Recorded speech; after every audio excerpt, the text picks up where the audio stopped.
अजित पवार यांनी शिरूरचे आमदार अशोक बापू पवार यांना चॅलेंज दिलं आहे की पुढच्या निवडणुकीत आमदारकीला निवडून येऊन दाखव, तुझी अवकात काय वगैरे वगैरे. अजित पवार मला असं वाटतंय की सगळ्यांना पाडायची भाषा करतात, पण स्वतःच्या मुलाला खासदारकीला निवडून आणता नाही आलं आणि त्यांची बायको सुनेत्राताई पवार याही डेंजर झोनमध्ये आहे आणि त्यांचाही पराभव होण्याच्याच मार्गावरती आहे असं बोललं जातं.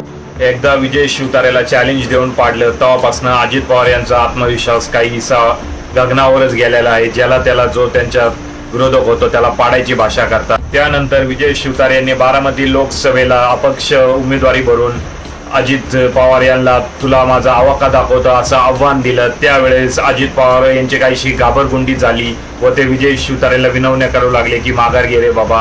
मुळातच अजित पवार यांनी जनतेला गृहीत धरून याला त्याला पाडण्याची भाषा बंद करावी, नाहीतर येणाऱ्या आमदारकीला जनता तुम्हालाच पाडेल व तुमचा माज कायमचा मोडला जाईल.